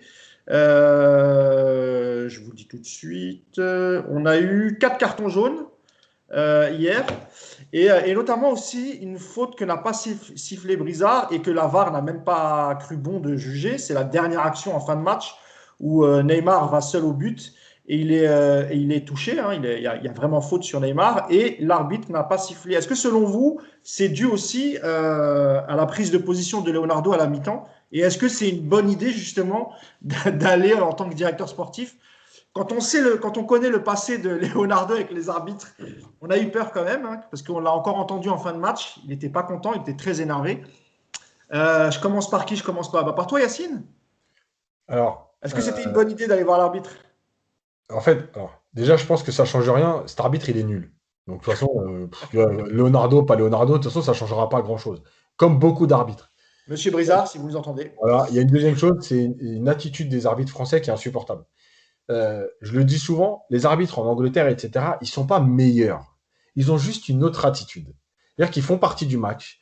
Ils ne viennent pas t'agresser ou te montrer le carton comme si c'était la sanction de l'année. Tiens, prends ça, tu sais, comme dans la cour de tiens, voilà, allez, bien fait pour toi. Voilà. Tu parles d'arrogance, en fait, une certaine arrogance. Évidemment, il te parle. Vous regarderez les matchs en Angleterre. L'arbitre, avant de mettre un carton, il prend le joueur à part et il lui explique pourquoi il lui met le carton. Et déjà, ça fait retomber la pression. En France, on est là, on vient. Viens voir, viens là. Tiens, prends ça. Voilà. Ils sont contents. Sauf avec Zlatan. Hein. C'est un. Sauf avec Zlatan. Ouais. C'est Zlatan qui coupe les arbitres. Ça, c'est insupportable. Je pense que après l'intervention de Leonardo, alors, évidemment, il y a le contexte. Il reste 4 matchs. Il y a le titre en jeu. Il y a une demi-finale de Ligue des Champions. Il y a la peur de la blessure. Bref, il y a tout ça qui met de la pression. Et Leonardo, son premier passage, on l'a connu, ça a dérapé comme ça aussi. Donc, c'était l'année du premier titre. Donc, ça, c'est un problème. Maintenant, l'histoire de Leonardo, l'intervention, évidemment qu'elle coûte la deuxième mi-temps. Parce que c'est typiquement le genre d'arbitre qui va se dire « Ok, il veut mettre la pression, ça va être encore pire. » Donc, je ne vais plus siffler, je vais moins siffler.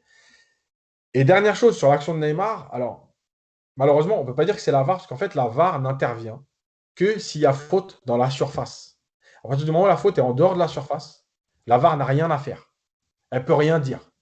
Donc, sauf si l'arbitre siffle pour voir s'il y a carton rouge. Mais la VAR ne peut pas intervenir à partir du moment… En fait, à la VAR, ils ont regardé faute à l'intérieur ou dehors. À partir du moment où elle est dehors, ils ne peuvent pas appeler l'arbitre et lui dire « Attention, c'est quand même une grosse faute » ou « Attention, il y a faute ». Ils ne peuvent rien faire et lui, il n'a pas le droit d'y aller non plus. Voilà. Ça, c'est la règle. Il n'y a que 4 cas où la VAR est utilisable, donc ça n'en fait pas partie. Mais dernière chose, et ça me permet de m'expliquer vite fait sur ça, sur Neymar hier, parce que j'ai tweeté dessus, il y a plein de gens qui ne comprennent pas en fait. C'est vrai que c'est dur avec des tweets, parce qu'il n'y a pas beaucoup de caractères. Alors, t'as qu'à moins tweeter, Yacine. Non, mais parce que c'est vrai. Juste une chose. Quand je dis que il y a quelque chose qui est énervant chez Neymar et qu'il exagère toutes ses chutes, il y a des mecs qui viennent te parler d'arbitrage, qui viennent te dire « Ouais, mais t'es con ou quoi? Tu comprends pas et tout. » Il y a plein de fautes sur lui. Mais j'ai jamais dit qu'il n'y avait pas de faute. J'ai jamais dit que les arbitres ne devaient pas siffler. Et je l'ai répété plein de fois dans plein de podcasts. Pour moi, l'erreur des arbitres, c'est de toujours dire cette phrase que je déteste entendre à la télé. Ah, il a exagéré sa chute, donc l'arbitre, il siffle pas. Mais on s'en fout de ça. L'arbitre, on lui demande de siffler s'il y a faute ou pas. Pas de dire « Ah, il a exagéré. Oh, je ne siffle pas, il a exagéré. » Ça, ce n'est pas ton travail. Maintenant, sur Neymar, effectivement, il faut aussi comprendre que c'est lui qui se blesse tout seul. Parce que, par exemple, contre Manchester City, quand il se fait mal au coude, la faute, elle ne mérite pas qu'il s'envole à 4 mètres du sol comme ça et retombe sur son coude. Voilà, c'est tout. C'est tout ce que je dis. Et en fait, c'est lui qui se met en danger tout seul, bêtement. Voilà, c'est tout ce que je dis. Et ça ne justifie pas que les arbitres ne sifflent pas. L'arbitre, il est là pour siffler les fautes et pas pour dire ah ouais, mais lui, ah, je l'aime pas, lui, je siffle pas. Ah tiens, l'attitude là me plaît pas, il a chuté. Yacine, il est aussi là pour protéger les joueurs, et notamment les joueurs un peu créatifs, etc. Non, justement, il n'est pas là pour protéger, il est là pour siffler. Ah, quand même un peu. Non, il est là pour siffler faute. Quand je dis protéger, c'est empêcher que ce type de joueur se fasse agresser. Quand je dis agresser, c'est une faute méchante. C'est ça que je te parle. Il siffle s'il y a faute ou pas, et il met les cartons en conséquence. Il n'est pas là pour plus protéger Neymar que le défenseur de Lens. Il est juste là pour faire appliquer les règles. Et s'il y a faute, il y a faute. Il n'a pas à dire. Là, parce que je veux dire, Yacine, alors ce que je veux dire par là, peut-être que je me suis mal exprimé, c'est que si tu mets un carton jaune, enfin, au bout de la deuxième faute subie par Neymar, si tu mets un carton jaune à l'attaquant, au défenseur ou au milieu de terrain qui fait faute sur lui, automatiquement, le mec va se dire l'arbitre ne rigole pas aujourd'hui, on va y aller doucement. C'est la règle. Et après, je demanderai l'avis de Nico. Je te laisse finir. C'est à faire appliquer la règle. Voilà, c'est ça. Le travail, c'est de faire appliquer la règle et ne pas se dire « Ah, Neymar, il commence à me saouler. C'est quoi, je siffle plus. » Mais c'est pas ça ton travail. Ah non, là-dessus, c'est pas moi qui va dire le contraire, évidemment. Nico ? Alors déjà, Brizard, c'est l'arbitre qui était venu voir Neymar contre Montpellier, si je me souviens bien, en lui demandant d'arrêter de chambrer avec ses dribbles. Exactement. Donc après, Neymar s'était énervé, et, à force de s'énerver, de crier sur l'arbitre, ça lui avait même valu un carton jaune. Alors, il n'avait pas eu un carton jaune pour ses dribbles, je précise. On lui avait juste demandé arrête de chambrer en dribblant. Donc déjà, ça te donne un peu une idée du personnage que tu as face à toi. Après, moi, ce qui me dérange sur hier, c'est qu'effectivement, et j'en ai parlé hier et j'ai même trouvé le moyen de m'engueuler avec des supporters du PSG, c'est qu'effectivement, je pense que Neymar est la plus grande chialeuse de l'histoire du football.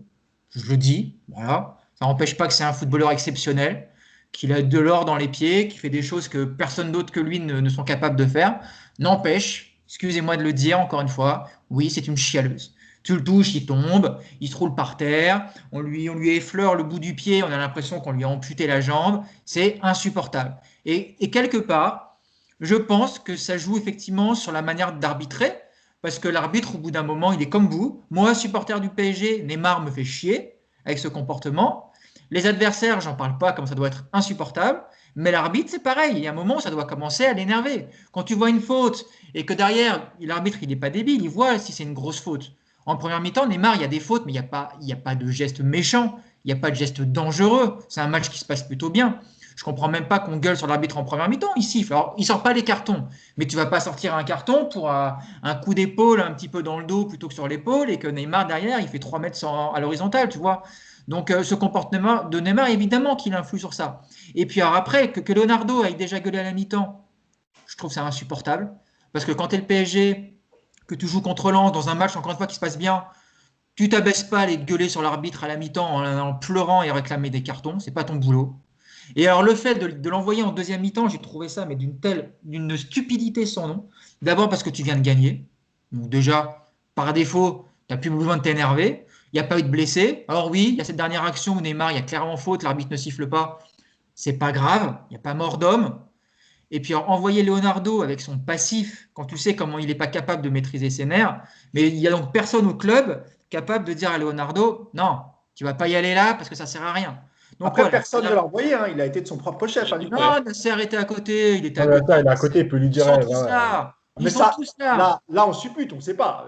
Bah, en tout cas, je te dis qu'il y a Nasser à côté de lui dans le couloir. Nasser, il regarde la scène. Nasser, il le calme, à un moment, Mais le il le prend. calme. Mais Nasser, il doit lui dire déjà, tu vas dans le vestiaire, tu vas pas parler à l'arbitre, ça sert à quoi? Ça donne quoi comme image? Eh ben, ça donne l'image d'un club qui fait que pleurer, qui chiale auprès des arbitres, qui demande des cartons. Le match, on n'a pas gagné 4-0, les Lensois, ils ont joué leur match, ils nous ont mis des coups, ils nous ont pas laissé faire. C'est On n'est pas pas ça, content. Nico. C'est pas ça, Nico. C'est pas ça le problème. C'est Le l'image problème, que ça donne, Cédric, ouais, tu mais vois? faut Alors, réfléchir. juste Cédric, avant que tu prennes la parole, je veux juste rappeler à Nicolas qu'hier, il y a eu exactement la même scène du président lillois, Olivier Létang, qui a Ouais. lui aussi gagné le match et qui lui aussi s'en est pris à l'arbitre, tu vois. Donc, c'est pas inhérent simplement Non, mais au PSG, c'est ça que je veux dire. juste avant de laisser parler Cédric, juste le petit contexte, c'est qu'en première mi-temps à Lille, Bamba, il peut se faire casser la jambe sur la faute, où l'arbitre il met un jaune.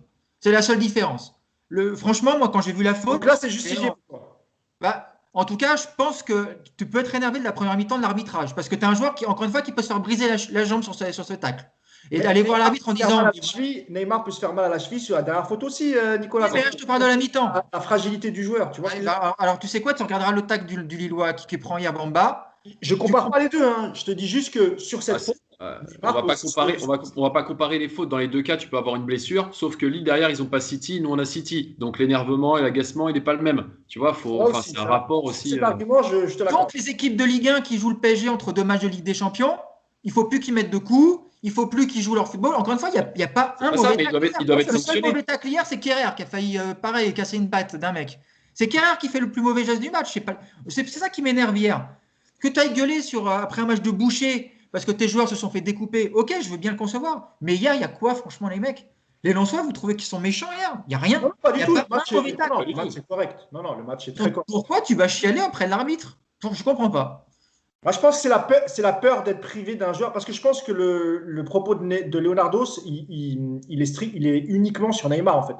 Il ne parle pas parce que c'est ton joueur phare et que tu as une demi-finale mardi. Et je pense qu'il a eu peur que, voilà, à force de se rouler à force de chuter par terre, de subir des fautes, il s'est peut-être dit, avec la poisse qu'on a, on va sans doute être privé du joueur. Moi, je pense que c'est plus de la peur, mais c'est maladroit, effectivement. Et là, je te rejoins, Nicolas. C'était pas non plus nécessaire d'aller mettre des coups de pression, que ce soit à la mi-temps ou à la fin du match. D'autant plus que tu l'as rappelé, le match a été gagné, il faut passer à autre chose. Là-dessus, je suis d'accord. Même je trouve les joueurs, tu vois. Ouais. Et Neymar, il prend un petit choc et qu'il fait son roulé-boulé. T'as tout le monde qui débarque comme s'il avait été, encore une fois, comme si on lui avait cassé la jambe. Alors qu'il y a des fois, il y a même un moment hier où c'est Neymar qui fait la faute. il reste au sol pendant 2 minutes à se Deuxième plaindre mi-temps. parce il s'est fait mal, et puis il gueule après, quoi. Mais putain, mais sérieux, je comprends encore une fois que les arbitres, au bout d'un moment, bah, ils se disent, bon, bah là, il en rajoute, je vais pas siffler, quoi. Et je Après, comprends. Nico, tu as aussi tu sais, le huis clos qui accentue un peu le fait qu'il n'y ait pas de public. C'est vrai que tu entends plus de choses. Et l'arbitre, parfois, se laisse un peu piéger, j'ai l'impression. Parce que les mecs gueulent quand ils chutent, ils font des cris. Tu as l'impression qu'on leur a coupé la jambe. Et que comme il n'y a pas de public, il n'y a pas l'atmosphère du stade, les bruits, etc., évidemment, on entend beaucoup plus le joueur à terre quand il chute et lorsqu'il crie. Un mot là-dessus, Cédric, avant qu'on passe à City. Ouais, alors en fait, bah déjà, on n'a pas pleuré toute la saison auprès des arbitres. Donc, si ça se passe aujourd'hui avec Monsieur Brizard, c'est qu'il y a une raison. Il y a un épiphénomène aussi, et il y a un contentieux avec lui sur le match de Marseille. Donc, il y a plusieurs choses avec Monsieur Brizard. Il ne faut pas juste se focaliser sur ce match-là. Il y a déjà un contentieux avec ce qui s'est passé à Marseille. Il faut aussi rappeler, et je suis désolé, mais moi, je suis directeur sportif, j'entends un arbitre comme ça qui dit arrête de chambrer en faisant des. Non, mais tu t'es cru où? Ton joueur, s'il a envie de faire un dribble, il fait un dribble. S'il a envie de faire un sombrero, il fait un sombrero. T'es qui, toi, pour venir lui dire arrête de chambrer? Ça, déjà, cette base-là, à mon avis, déjà, ça te prend au trip. Tu as un contentieux avec l'arbitre, et quand tu vois le match qu'il fait, alors je ne dis pas qu'il fait un mauvais arbitrage, je dis qu'il fait un arbitrage dégueulasse, c'est différent, mais c'est juste les cartons. Ok, Neymar, il fait des roulades, ok, machin, mais il y a des cartons qui doivent tomber. Je suis désolé, la dernière faute, elle doit être sanctionnée, et ton carton, il est présent. Donc voilà, donc que Neymar fasse des roulades, que tu ne sois pas d'accord, il y a aucun souci. Ça, chacun a son avis sur le joueur, etc. En termes d'arbitrage, comme disait Yacine, tu dois être impartial. Voilà. Sans dire tu as mal arbitré, tu as bien arbitré, tu dois être impartial. Tu fais ton arbitrage, il y a une faute, la faute elle est grossière, tu mets un carton. Et je comprends que Leonardo soit agacé. Après, qu'il aille voir l'arbitre et tout, non, ça c'est encore autre chose. C'est le côté sanguin, c'est Leonardo nous l'a déjà fait. Mais je pense que sur ce match-là, c'est pas seulement le match, c'est Monsieur Brizard. C'est lui Toi, surtout. c'est plus un, voilà, C'est ce qui un s'est passé contentieux à qu'il Marseille. fallait C'est les solver. propos, c'est les propos. Je suis désolé, ce mec-là aurait dû être sanctionné. Quand tu dis à un joueur arrête de faire des gris-gris, etc. Mais pourquoi? Bah non, mais franchement, non, mais qui es-tu, quoi? Déjà, essaie d'arbitrer correctement, et après tu demanderas aux joueurs qui animent le match de faire autre chose. Mais c'est scandaleux. Déjà, son attitude, elle est scandaleuse. Donc, c'est pour moi, la réaction, elle n'est pas uniquement sur ce match, elle est sur ce match, sur Neymar, sur City qui arrive, sur ce qui s'est passé avec Marseille, et sur le fait que Brizard ne peut pas nous saquer et qu'il est mauvais. Donc, c'est Bah, écoute, c'est une globalité. parfait. Bah, je crois qu'on a fait le tour sur le match. Une dernière chose, pour ceux qui l'ont connu, heureusement que Monsieur Vessière n'arbitre plus aujourd'hui. C'était encore autre chose, hein. Lui, en termes de chambrage, il y allait, et je crois même parfois des insultes. Ouais. D'après certains joueurs, voilà, c'est Gilles, Monsieur Vessière, quoi. Je pense que vous l'avez tous connu, vous vous rappelez très bien de qui je parle. On va basculer sur. Ouais, on a 10 minutes pour parler un peu du match face à Manchester City. Manchester City, hier, qui a gagné face à Crystal Palace, il me semble, et qui se rapproche du titre de champion de Première League. Je crois qu'on attend le résultat de Manchester United qui joue aujourd'hui. Si Manchester United perd, City peut être déclaré champion d'Angleterre. Yacine, le match c'est mardi. Je pense que les Parisiens vont s'envoler vers City demain parce qu'il y a la conférence de presse d'avant-match. Comment tu sens, toi, ce match retour? Est-ce que tu es optimiste? Et sur l'effectif, avec l'absence de Gay, comment tu vois les choses dans ta vision à toi, enfin, en termes d'effectifs? Et surtout, là, on va parler du milieu de terrain parce que je pense que devant, il y a peu de suspense et derrière non plus d'ailleurs. Avec l'absence de Gay, comment tu vois les choses, toi, Yacine? Alors, est-ce que je suis optimiste? Oui, parce que malgré tout, je pense que en ayant revu le match, voilà, en voyant plein de choses, je pense enfin, peut-être que je me raconte des histoires, mais je pense qu'il y a la place, vraiment. Comment je vois le match? Alors, moi, par contre, il y a deux façons de voir ce match-là. L'idée, c'est de te dire, en gros, tu dois gagner 2-0. Donc, tu vas essayer, entre guillemets, pour schématiser, parce qu'il n'y a pas de scénario écrit à l'avance. Donc, voilà, mais le scénario idéal, tu mènes 1-0 à la mi-temps, puis après, tu tiens en te disant, marquer le plus tard possible, ce sera le mieux, etc. Et tu gagnes 2-0, pour schématiser. Et il y a le deuxième scénario qui te dit, il n'y a pas de calcul à faire, en fait, parce que tu as au moins 2 buts à marquer, qu'il y a de grandes chances que tu en encaisses un, En tout cas, dans l'idée, voilà. Donc, il va falloir aller marquer. Moi, je fais partie de ceux qui pensent que le deuxième scénario est le meilleur. Pourquoi? Parce qu'en fait, tous les scores au-dessus de 2-1 sont l'avantage de Paris. Donc, l'idée, c'est quoi? Si tu es très solide et tu gagnes 1-0, tu es éliminé, comme le Bayern. Donc, l'idée, c'est quoi? C'est peut-être de t'ouvrir, mais de te dire, on se rend coup pour coup, à l'image, et ça tombe bien parce que c'est l'entraîneur du PSG aujourd'hui, du fameux Tottenham City Tottenham. de 2019, où il y a 4-3 pour City, mais il y avait eu 1-0 pour Tottenham à l'aller. Alors, évidemment, le match aller est un peu différent, parce que le score est inversé, mais malgré tout, en fait, le match était fou.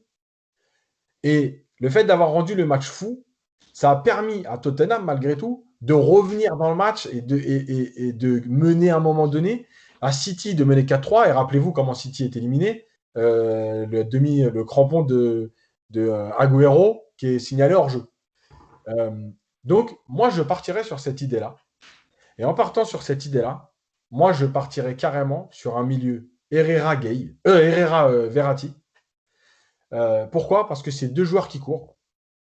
Je pense qu'en fait, le match, moi, j'ai revu le match et la deuxième mi-temps de Paredes, franchement, elle est juste honteuse.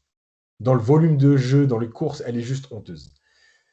Eh ben, je partirais là-dessus. Et à la limite, une fois que Verratti ou Herrera sont fatigués, Paredes, sur 35 minutes, est capable quand même de courir 35 minutes et d'avoir une qualité de passe qui t'envoie vers l'avant. Mais je partirai avec les deux parce que je me dis, Herrera, c'est quand même pas un mauvais joueur. Il a montré sur les derniers matchs en plus qu'il est capable de très belles ouvertures dans la profondeur pour Mbappé, par exemple. Et je partirai avec Verratti Herrera, deux joueurs qui courent et qui savent jouer au ballon, qui sont capables de te faire sortir de ce premier pressing. Parce que franchement, je revoyais encore, j'ai regardé après le podcast et après la minute, j'ai revu la deuxième mi-temps. Et le pressing de City, honnêtement, il te met en difficulté. Mais, parce que tu as, je suis désolé pour eux, mais parce que tu as Gay et Paredes au milieu. Mais si tu as Verratti plus bas, mais le pressing de City, tu peux le faire sauter. Mais je vous jure que il n'est pas hallucinant. C'était pas le rouleau compresseur qu'on oui. redoutait, quoi. Ouais. Voilà. Et la dernière chose, c'est que je partirai donc là-dessus avec Neymar en 10, Mbappé, Di Maria, et je mettrai Icardi en pointe. Pourquoi? Parce qu'en fait, j'ai remarqué une chose, c'est que si les défenseurs de City, et notamment Diaz, ont pu sortir aussi haut, c'est parce qu'Mbappé ne sait pas être une pointe en tant que tel. Et il ne fixe jamais les défenseurs. Résultat, ils ont été libres d'aller chercher. Si tu mets Icardi, ça t'oblige à coller le joueur et être plus dans la surface. Et les trois autres, avec leur mouvement, leur qualité de passe, leur déplacement. Par contre, au départ, entre guillemets, c'est Neymar 10, Di Maria à droite, Mbappé à gauche. Après, vous faites ce que vous voulez. Hein. Oui, ça peut permuter. Les courses, vous faites ce que vous voulez. Mais à la limite, même faites n'importe quoi, foutez la merde dans leur défense, je m'en fous.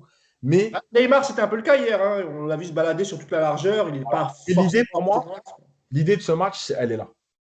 Mais je vais faire une minute aussi pour expliquer certaines choses par rapport à des séquences de jeu que j'ai vues.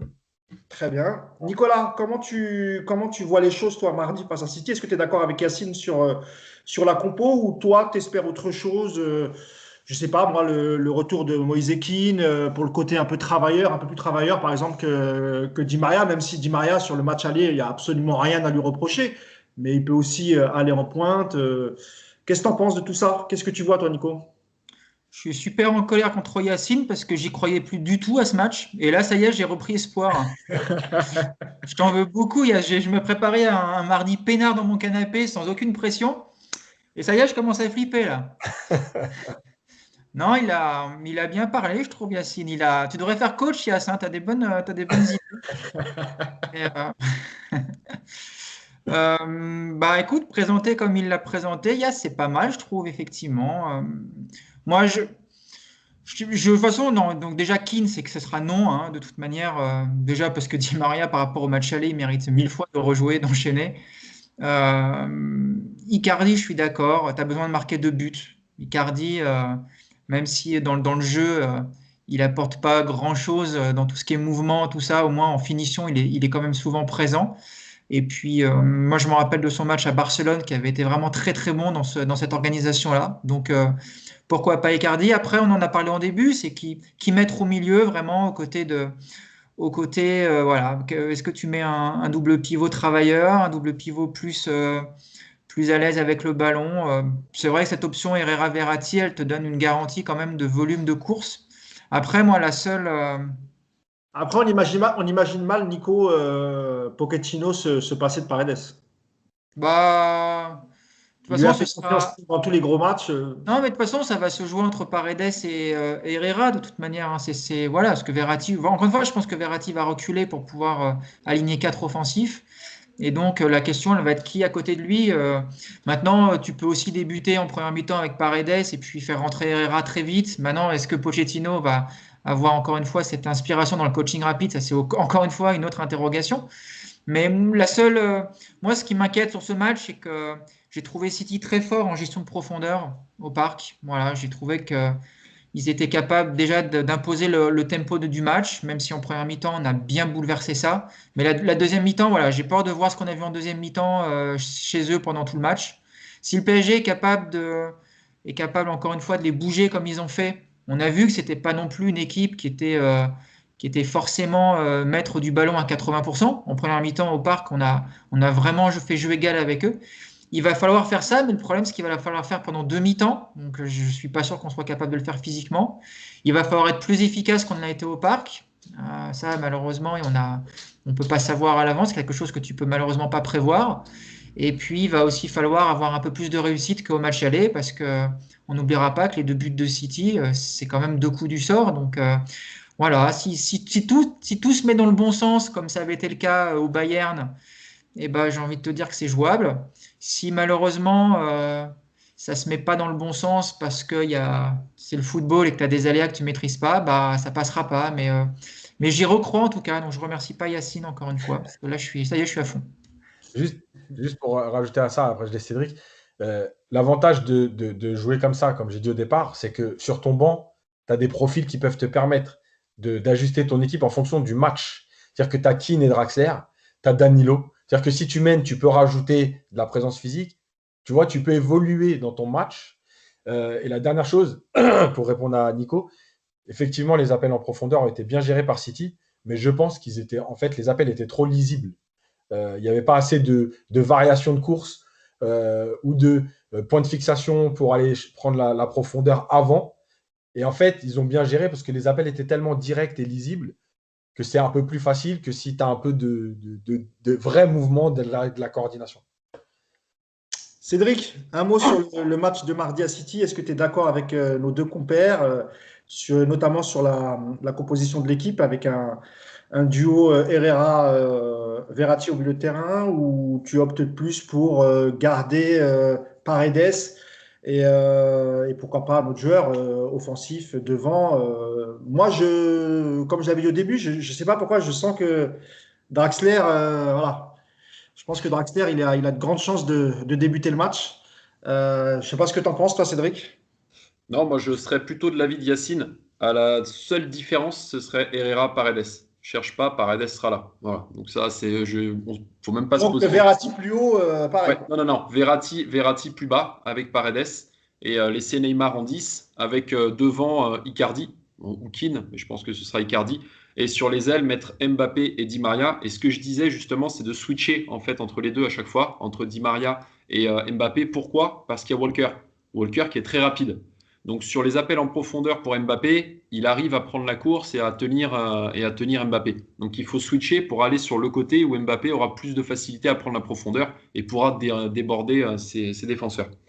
Après, pour le reste, non, c'est ça. Mais quand on parle, enfin, ce qui me fait peur, c'est même pas ça. C'est plus, et on en revient à Pochettino, c'est plus la gestion des changements. Reviens sur le premier match rétroactivement à la 60e. Quand tu vois qu'on est grillé, parce que ça fait déjà un quart d'heure qu'on prend l'eau, tes changements, tu peux les faire. Les joueurs, tu les as sur le banc. Donc, en fait, la problématique, elle est là. C'est que si on reproduit la même mi-temps, qu'on fait une Il y avait super le groupe au complet sans Bernat, hein, donc tu as au raison. Il y avait complet, quand ouais, même. voilà. Donc les changements, tu peux les faire à la 60e. Et c'est ça que je comprends pas, en fait. C'est là la problématique. T'as du Rafinha, t'as du Draxler, t'as du Keane, je veux dire, t'as tout le monde. Donc pour moi, ça va se jouer sur le coaching aussi. Voilà, sur le coaching. Et c'est là que j'ai un peu peur parce que Pochettino, vous vous rappelez, hein, Moi, Pochettino, j'étais pas contre, hein, mais j'ai toujours préféré, alors vous allez crier, hein, j'ai toujours préféré, je voulais Allegri, moi. Donc, tout le monde m'a crié dessus. Voilà, moi, En termes de spectacle, Allegri, ok, déjà que c'est pas très très chouette en ce on est moment avec d'accord. Pochettino, mais on le jugera la saison prochaine parce qu'il Ah arrive ouais. en cours de saison. Mais Pochettino, les changements, je suis toujours assez interrogatif. Voilà, c'est comme Kerrer à droite. Pourquoi je remets Pembele, hein, excusez-moi, mais voilà, je renvoie Pembele sur la place. Pembele contre Lens, il peut très bien jouer. Il fera pas pire que Kerrer. Voilà, sans vouloir être méchant. Après, s'il ne le fait pas jouer, il y a sans doute des raisons. C'est lui qui le voit à l'entraînement. Après, Peut-être, voilà, peut-être. il y a des choses qui peuvent aussi nous échapper. Un dernier mot sur Icardi, je voulais qu'on en reparle quand même parce que on en a parlé rapidement. Mais est-ce que quand tu mets titulaire, est-ce que c'est ce que tu voulais, toi, Yacine? Icardi, il faut quand même deux latéraux pour pouvoir essayer de le servir en centre, ce qui est rarement le cas cette saison. On joue rarement sur les côtés, on insiste beaucoup dans l'axe. Est-ce que c'est pas gênant d'avoir un joueur comme ça, mais qui au final bénéficie très peu de centre? Peut-être à part Florenzi qui a une belle qualité, mais à gauche, que ce soit Kurzawa, Diallo, c'est peut-être un peu mieux. Baker, c'est quasiment inexistant. Un petit mot là-dessus et on terminera Non, sur mais je pense que après, ça dépend. Si Icardi, il te permet deux choses. Il te permet que si tu domines un peu et que tu as des ballons sur les côtés, tu peux centrer, il est là. Mais il te permet surtout en fait d'avoir un point d'appui fixe et jouer en déviation, comme il l'a fait avec Barcelone, contre Barcelone. Donc, c'est pas forcément Icardi, je vais pas m'en servir forcément en tant que finisseur, Voilà. parce qu'effectivement, on va partir de plus loin, mais pour aspirer les défenses, pour jouer en déviation, voilà. Et malgré tout, faut pas le limiter non plus ses buts qu'à descendre, c'est-à-dire qu'il est capable, à un moment donné, de recevoir un ballon de Neymar dans l'axe Ouais, directement. bien sûr. Donc voilà, il y a d'autres solutions. Donc c'est pour ça que je pense que c'est une bonne solution. Et la deuxième chose, c'est que en mettant Icardi d'entrée, donc tu t'amènes un schéma, et après, tu peux très bien évoluer avec Mbappé qui repasserait dans l'axe et Keane qui rentrerait. Tu peux faire rentrer Keane directement dans l'axe si tu veux autre chose. Tu vois, c'est aussi ça la force. C'est pour ça que moi, je suis d'accord avec Cédric. Pochettino, je trouve, il ne profite pas assez de tous les profils qu'il a parce que il a vraiment des profils complémentaires, même dans un match. C'est-à-dire que tu peux amener à l'inverse, par exemple, tu fais démarrer Keane pour mettre du mouvement, de la course et tout, et finir avec Icardi qui va avoir des espaces. Tu peux faire l'inverse, tu vois. Il a tellement de profils et tu te dis à chaque fois, mais vas-y, mais je sais pas, bouge-toi, réveille-toi, quoi. Et moi, Nico? je rejoins Yacine. Si Ouais. tu le fais, je suis désolé sur le match aller, et je pense que Yacine est de mon avis, si tu fais les changements à la 60e, je suis pas sûr qu'on prenne les buts comme Ouais, ça. ouais. Nico, je te laisse le mot de la fin pour cette rencontre face à City. Il y croit, Nico, il y croit. Ah ouais, ça y est, là, je Là, vais. c'est lui qui va donner le mot de la fin, hein. Est-ce que tu es enfin optimiste après tout ce que tu viens de dire, Yacine? Non, mais après, je vais évidemment être à fond derrière le PSG. Je vais espérer cette qualif, évidemment. Après, voilà, la deuxième mi-temps, elle m'a bien refroidi, je vous cache pas. Voilà, j'ai pris une bonne claque. J'ai vu le City en mode machine insupportable à contrer parce qu'il y a une telle capacité à priver le ballon, à dicter le tempo, à gérer la profondeur. Enfin voilà, cette équipe-là, elle est très forte quand elle est à ce niveau-là. Et je trouve que ça va être difficile. Après, voilà, c'est des mecs comme tout le monde, hein. Ils sont capables de passer à côté de leur match, d'être en difficulté. Si tu ouvres le score, ils peuvent douter aussi.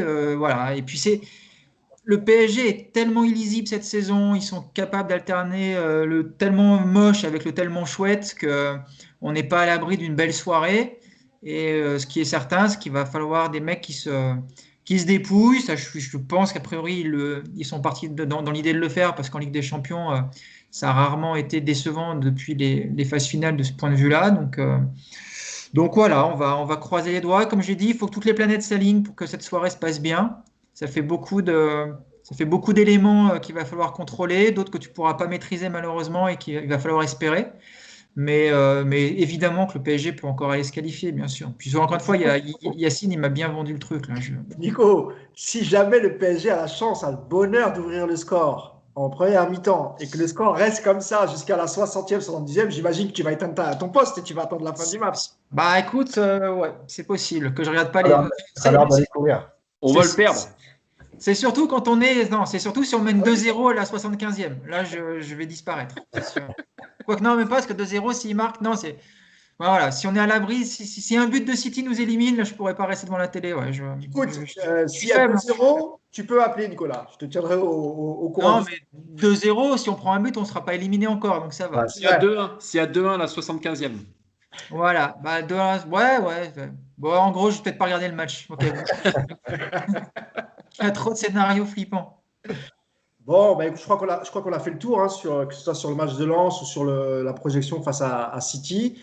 Il faut y croire, évidemment qu'on y croit.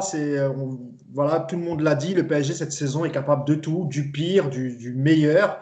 Et on souhaite que ce soit le meilleur mardi à 23h et qu'on puisse se retrouver mercredi matin pour le débrief du match, avec sans doute le retour d'Hugo à la présentation. Et puis, je vous donne rendez-vous donc mercredi. Bon match à tous, on y croit. Vas-y, Yacine, je t'en prie. Parce qu'on nous l'avait reproché la dernière fois et c'est vrai qu'on ne l'avait pas fait pour les PSG féminines qui avaient éliminé Lyon. Ah oui, c'est vrai, pardon. Oui. Là, sur demi-finale retour, il y a 2-1 à la mi-temps. Donc, ne nous reprochez pas de ne pas parler de la qualification si elles font 2-2. Le podcast aura été enregistré avant la fin du match. Oui, bon, on en a parlé 30 secondes en même temps. Non, mais on aurait pu les féliciter, mais si on ne le fait pas, c'est Ah, qu'on c'est vrai. n'a pas le résultat encore. Ah, on est tellement pris par cette demi-finale retour, par cette course au titre en Ligue 1 qu'effectivement, on en arrive à oublier l'exploit des féminines, on rappelle, hein, qui a éliminé Lyon quand même. Je ne sais plus, ils ont fait 10 titres de Champions League en féminine, je ne sais plus combien, un nombre incalculable de victoires. Il y en avait 5 de suite, par contre. Ouais, c'est 5 de suite, mais en tout. 7 ou 8, je crois. Ouais. Ah, bah, je pensais qu'ils avaient franchi la barre des 10. Quoi. Moi, alors, je vais être honnête avec vous, hein, le foot féminin, je ne suis pas trop. Voilà, je suis désolé, c'est pas mon truc. Et il n'y a pas de misogynie là-dedans, hein, c'est une question de goût, voilà, tout simplement. Merci, messieurs, merci beaucoup, Cédric, d'être venu avec nous. Bah, merci. On te voit pas on te verra pas dans le Koh-Lanta All-Star. Je ne comprends pas. Un stratège comme toi. Je serai dans mon canapé. Ouais, mais celui-là, il ne sera pas très stratégique. Hein. C'est vraiment, c'est des candidats très portés sur le sportif. C'est la crème de la Ligue des Champions de Koh-Lanta, là. Bah non, j'y suis pas. Ah ouais. Bon, je suis comme Verratti, j'étais blessé, là, c'est pour ça. Ah ouais. Les fameux croisés. Exactement. Eh ben, merci à tous. Merci, Nicolas. Merci, Yacine, de m'avoir accompagné en ce dimanche. D'habitude, c'est plutôt le lundi, mais comme il y a match mardi, donc on s'est dit qu'on va le faire un peu plus tôt. Merci encore à vous trois. Et puis, on se retrouve mercredi pour le débrief, j'espère, d'une qualification de la deuxième, peut-être en finale de Ligue des Champions. Salut à tous. Salut. Ciao.